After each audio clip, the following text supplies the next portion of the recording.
جزاكم الله. طيب. السلام عليكم ورحمة الله وبركاته. عليكم السلام ورحمة الله وبركاته. እኔ ጥያቄ አንድ ሰው ወይንም ሀሞት ወይንም ሆነ ነገር ሆኖ እኔ አላህ ይህንን ነገር ካደረከልኝ ብሎ የሚነይት ነገር አለ አይደል? ይሄ ቢዳ ነው ሲሉ ሰምቼ ነው። ዝም በያቸው። ይሄ ነዝር ይባላል፣ ስለት ይባላል። ስለት ለአላህ ስብሐነሁ ወተዓላ ብቻ የሚፈጸም የአምልኮ አይነት ነው። ሶላትን ለአላህ ብቻ እንደምንሰግድ፣ ጾምን ለአላህ ብቻ እንደምንሰግድ፣ ስለትም ለአላህ ብቻ ነው የሚፈጸመው። ለፍጥረታት ሂዶ መሳል አይባልም። ከአላህ ዘንድ ብቻ ነው። ወማ አንፈቅቱ ሚን ነፈቀቲን አው ነዘርቱም ሚን ነዝሪን ፈኢነላሀ የዕለሙ ይላል በቁርአን ላይ በሱረቱ በቀራ ላይ። ከምጽዋት ምንም አይነትን አትመጸውቱም ወይም አትሰጡም ለድሃዎች፣ ልክ እንዲሁ ደግሞ ስለትን አትሳሉም እኔ የማውቀው ቢሆን እንጂ አለ። ስለዚህ ምጽዋት ለአላህ ስብሐነሁ ወተዓላ ብቻ ተብሎ ታስቦ የሚደረግ የአምልኮ ስርዓት እንደሆነ ሁሉ ነድርም ስለትም ልክ እንዲሁ ለእርሱ ብቻ ነው የሚደረገው። መን ነዘረ ሊገይሪላሂ ፈቀድ አሽረከ አሉ ነብዩ ሰለላሁ ዐለይሂ ወሰለም። ከአላህ ውጭ ላሉ አካሎች የተሳለ ሰው በእርግጥም በአላህ ላይ አጋራ ብሎ ሽርክ ወይም ማጋራት ብሎ ማለት ተስዊየቱ ገይሪላሂ መዐላሂ ፊ ኸሳኢሲላህ፣ አላህ በብቻው ልንጠልበት የሚገቡ የአምልኮ ስርዓቶች ላይ ሌላን አካል ማጋራት ማለት ነው። ልክ ከአላህ ውጭ ሌላን አካል እንደማትለምነው፣ እንደማትሰግድለት፣ እንደማትጾምለት ሁሉ ስለትንም ከአላህ ውጭ ለሌላ አካል መስራት አይቻልም። ይዛቸዋል አረ። ስለዚህ የሆነ ጉዳይ ቅድም እንዳለችው ለምሳሌ ሴትዮዋ ልትወልዳለች። አምላክ ያላህ ሆይ በሰላም ከተገላገልኩኝ እንዳው ልጄን በሰላም ከወለድኩኝ አንድ ፍየል አርጄ ለድሃዎች ሰደቃ ማድረግ እፈልጋለሁ ወይም አደርጋለሁ። ይሄንን የጠየቀው ነገር በሰላም ከተሳካለት ነው ያንን ቃል የገባውን መፈጸም ይጠበቅበት። ያ የጠየቀው ነገር ካልተሳካለት ግን መፈጸም አይጠበቅበትም፣ ግዴታ አይደለም። ነቢያችን ሰለላሁ ዐለይሂ ወሰለም ሲናገሩ ሐዲስ ላይ ምን አሉ? መን ነዘረ ቢሸይኢን ፈልዩፊ አሉ። የሆነ ነገር ከተሳካልኝ እንዲህ አደርጋለሁ ብሎ የተሳለ ለአላህ ያ የጠየቀው ነገር ሲሳካለት ቃሉንም ይፈጽም አሉ። ያ ነው።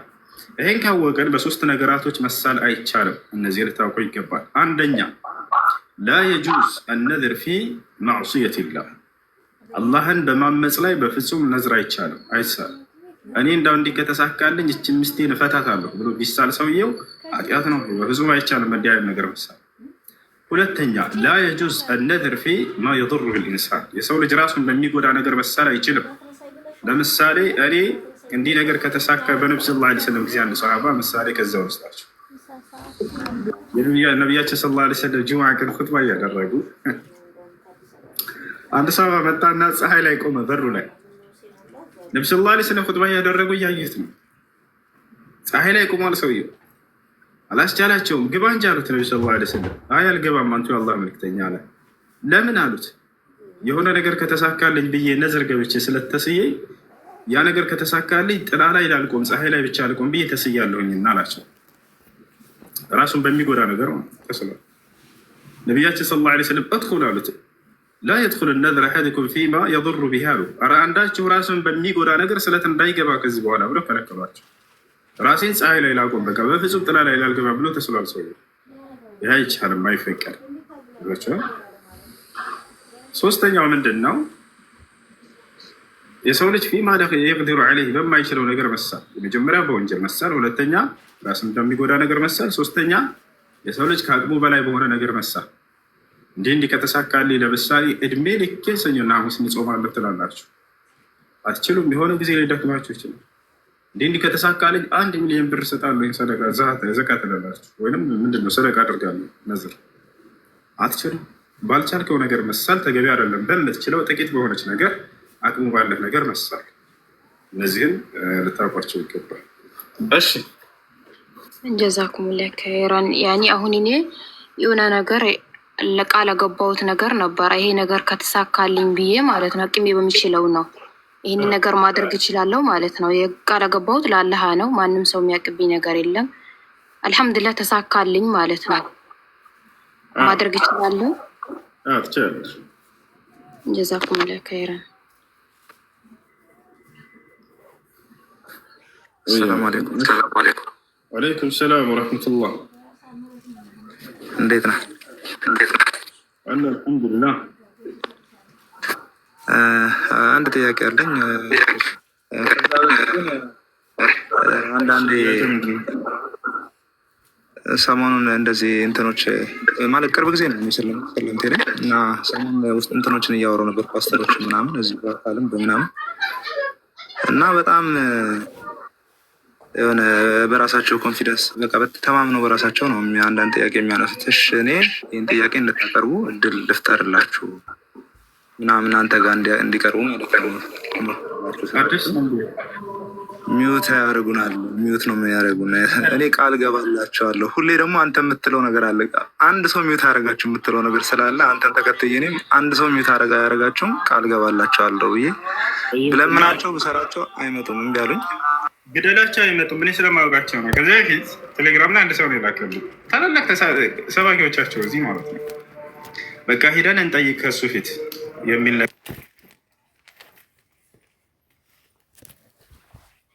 እያሉ ያስፈራሯቸዋል። መምህሮቻቸውን ሆነ የብሬ ደምራቸው እዚህ መጥተው ከጠየቁ መልሳቸውን እንደሚያገኙ ያውቃሉ። መልስ ያገኙ ማለት ከታች ያለው ምዕመን ያምንባቸዋል፣ ይሰልምባቸዋል።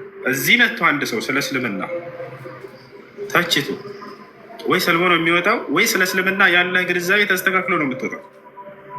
ይሄን ያውቃሉ እነሱ። ኑና ክርስቲያን ሰባኪዎቻችሁ እዚህ ስለ እስልምና አውሩ ከኔ ፊት። በቁርአንም ላይ ሆነ በሐዲስም ላይ ማንኛውም ትችቶቻችሁ ከኛ ያልፉ። ይዛችኋቸውን ጠይቁ።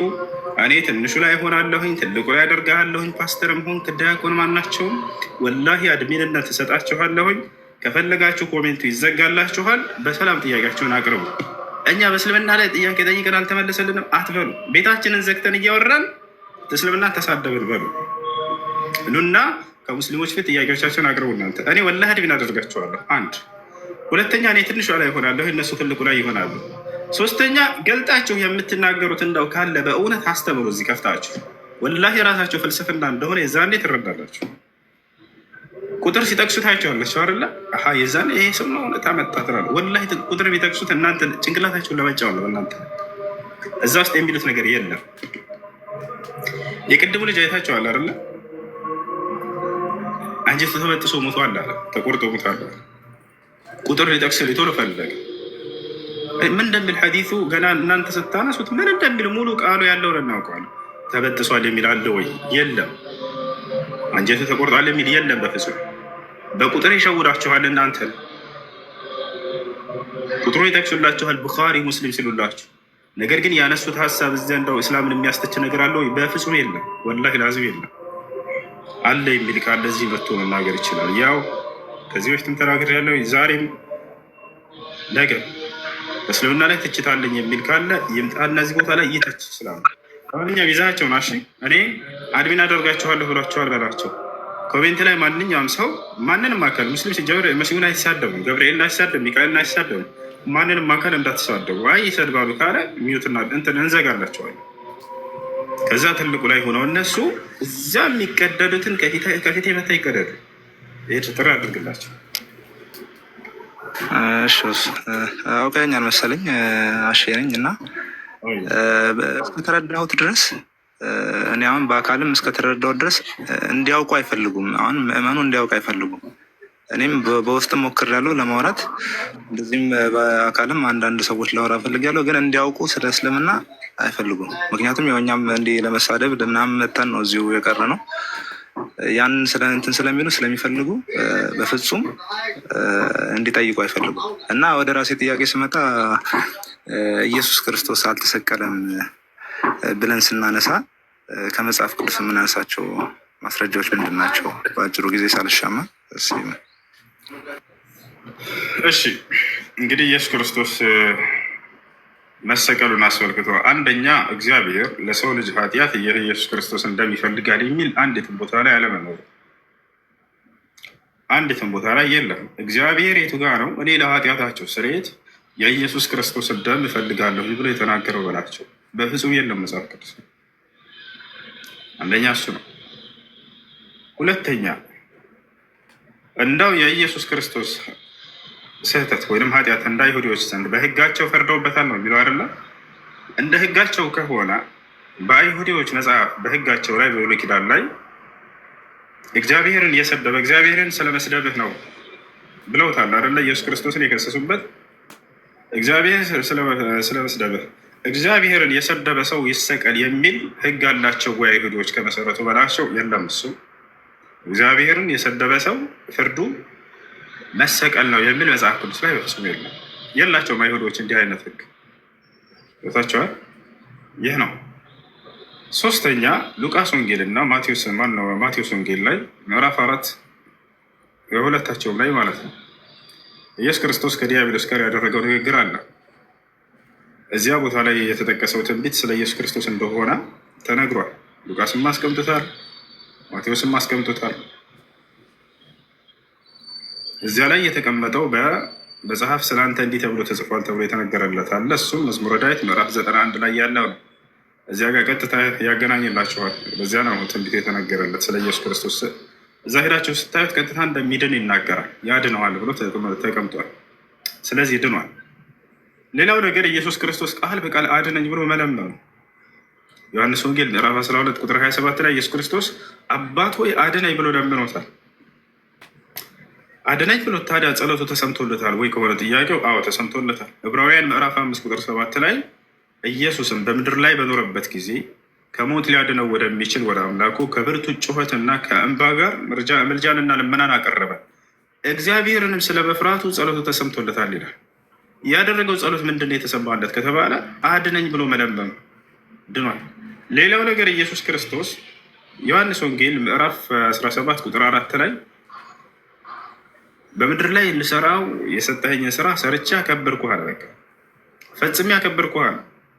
ከመልቱ ልዓመል ለዚ አዕጠይተኒ ሊአዕመልሁ ይላል የአረበኛ መጽሐፍ ቅዱስ ላይ። በምድር ላይ እንድሰራው የሰጠኸኝን ስራ ፈጽሜ አከበርኩህ፣ በቃ ጨረስኩ አለ። የዛኔ ስቅለት የሚባለው ታሪክ የለም። ጨርሶ አስተምሮ በቃ የጨረሰበት። ከዚያ በኋላ ነው ስቅለት ምናምን የሚባል ነገር የመጣው ማለት ነው። ሌላው ነገር ትፈልጉኛላችሁ አታገኙኝም ብሎ ነግሯቸዋል። ማንም ሰው ሊያገኘው እንደማይችል ገልጿል። አይ አግኝተው ሰቅለውታል ማለት ክርስቶስን መቃወም ነው።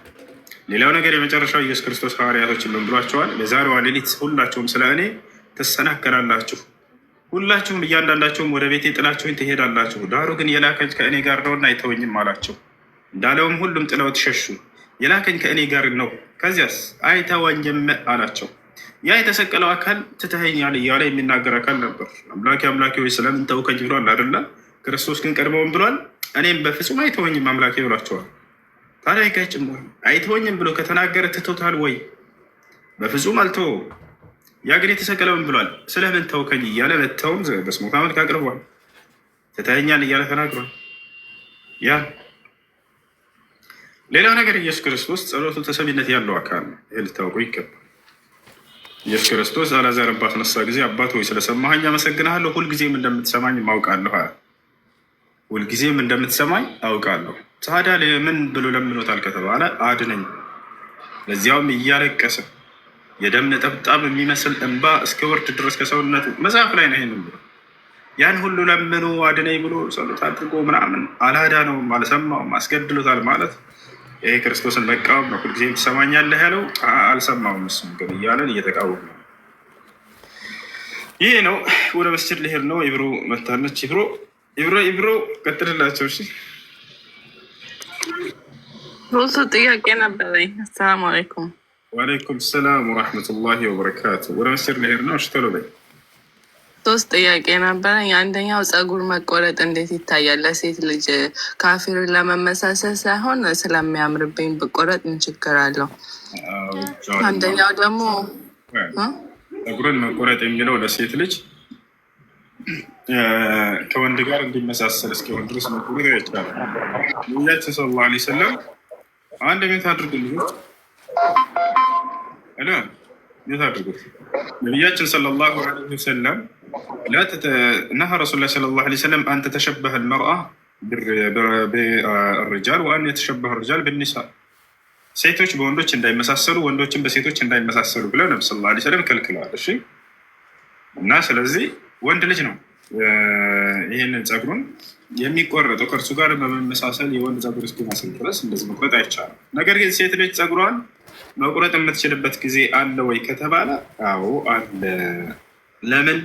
የነቢዩ ሰለላሁ ዐለይሂ ወሰለም ሚስቶች እናታችን አይሻ ስለቆረጡ ትንሽ ነች ግን የቆረጧት ምክንያትም አለው። ምክንያቱም ምንድነው? ዑለሞች እንደተናገሩት በጣም ረዝሞ ካስቸገራት በጣም ረዝሙ ለመንከባከብ በጣም ጊዜ የሚወስድባትን ነው። ከዒባዳ አንጻር ቤተሰብ አለ። በጣም ረዝሞ የሚያስቸግራት ከሆነ አንደኛ፣ ሁለተኛ በጣም ረዝሞ ቅባት አይኑራት የምችልች ያን የምትንከባከብበት ጠጉ ከሌላት ያም በጣም መቁረጥ ሳይሆን ጥቂት ነው። እሺ ጀምር የነቢያችን ሰለላሁ ዐለይሂ ወሰለም እና አይሻ ከነቢ ሰለላሁ ዐለይሂ ወሰለም ህልፈት በኋላ ፀጉራቸውን የተወሰነች ይቀንሱ እንደነበር ተገልጿል። ቦታቸው አይደለ? ያ ነው። ነገር ግን አሁን ጥያቄው እኛ ኢትዮጵያኖች ፀጉራችን እንዴት ነው ነው? ፀጉሯ ወርዶ ወርዶ ከጆሮ በላይ ከሆነ መቁረጥ አይቻልም። በጣም ረዝሞ ካስቸግራችሁ ነው። ገብታችሁ አይደለ? እንደነታቸው አይሻ እነዚህ በጣም ረዝሞባቸው ስለነበር የተወሰነች ጫፏን ነካ አድርገው እንደነበር ተገልጿል። ሌላ ጥያቄ አለሽ? ሌላኛው ጥያቄ ደግሞ ሻወር ኡዱን ያብቃቃዋል ወይ ነው? ሻወር ኡዱን ያብቃቃል ወይንስ አያብቃቃም በሚለው ጉዳይ በዑለሞች መካከል ሁለት ሀሳብ አለ። ግማሽ ዑለሞች አዎ ሁሉንም ያብቃቃል የሚል ሀሳብ አላቸው። ሰውየው ኡዱን እስከለየተ ድረስ ሙሉ ትጥበት ካደረገ ኡዱንም ያጠቃልላል ይላሉ። ሌሎች ደግሞ ሼክ ኢብኑ ዑሰይሚን ለምሳሌ ኡዱን የሚያብቃቃው የጀናባ ትጥበት ብቻ ነው ይላሉ። የጀናባ ትጥበት ሰውየው ከጀናባ ባልና ሚስት ግንኙነት አድርገው ወይም ሰውየው በህልሙ ጀናባ ሆኖ ከሆነ ሲታጠብ ጊዜ ኡዱን ከለየተ ትጥበቱ ኡዱን ያጠቃልላል የሚል አላቸው። ሌላው ትጥበት ግን ኡዱ ያስፈልገዋል ይላሉ። ሰውየው ለምሳሌ አዲስ ልብስ ለመቀየር ብሎ ቢታጠብ ወይ ሙቆት ቢታጠብ ወይ ለበዓል ብሎ ቢታጠብ ቦታቸዋል ወይ ጁምዓ ነው እና ብሎ ቢታጠብ ኡዱ ለብቻው ያስፈልገዋል የሚል አላቸው ማለት ነው። እና ይሄ ነው ትክክለኛ። እሺ ሌላ ሶስተኛው ጥያቄ ደግሞ ሚስት ባሏን የኔ ጌታ ብትለው ችግር አለው? ኖርማል ሳይሆን ሳታስበው ወይ መቆጣጠር በማትችለው ሁኔታ ላይ ስትሆን ቢተውት የተሻለ ነው። ይሄ አይደለ ችግር ያመጣው። መጽሐፍ ቅዱስ ላይ ጌታ የሚለው ቃል የአረበኛው ላይ ሂዳዎች ብታዩት የአረበኛው መጽሐፍ ቅዱስ አሰይድ ነው የሚለው። አሰይዱል መሲህ ይላል። አሰይዱል መሲህ አሰይድ ተብሎ ቢጠራ ችግር የለውም ነበር። ተመልከት፣ እንደ ለምሳሌ ንጉሶች አሰይድ ይባላሉ አይደለ? አለቃ ለማለት ነበር። አማርኛው ሲቀይርላቸው ጌታ ኢየሱስ ብሎላቸዋል። አሀ ጌታ ነው ማለት ነው ሰማይና ምድርን የፈጠረ ብለው ተረድተውታል እነሱ። አሰይድል መሲህ ማለት አለቃችን መሲሁ እንደማለት ነበር። ታቻለረ ይሄ ወደ አማርኛ ሲቀየር ጊዜ ሌላ ትርጉም ቢተው ነው የሚሻለው። ያ ሰይድ እያለች አብርሃምን ሳራ እንደጠራቸው ይናገራል። አማርኛው ላይ ጌታ የብላ እንደጠራቸው አስቀምጦለት ይላቸዋል። ሰይድ ሰይድ እና ለማንኛውም ጌታ የሚለው ቃል ቢተው የተሻለ ነው። ሌላ ትርጉም ስለሚሰጥ በሀገራችን ላይ ብትተውት የተሻለ ነው ብዬ አምናለሁ እንጂ አለቃዬ ለማለት ከሆነ ችግር ያለ ነው የለውም ነበር። ለምሳሌ እናት ልጇና የኔ ጌታ ትለዋለች። ልጅ አባቷ የኔ ጌታ ተብሎ ሊጠሩ ይችላሉ። መለኮታዊ ጌትነት እንዳልሆነ እናውቃለን። ቦታቸዋል አይደለ? እና ይሄ ነገር ቢተው የኔ ውድ፣ የኔ ፍቅር፣ የኔ ሸጋ፣ የኔ ማ እያላችሁ ጥሩት። አይ በቃ ባረከ ላሁ ፊኩም። ሰላሙ አለይኩም ወረሕመቱላሂ ወበረካቱ።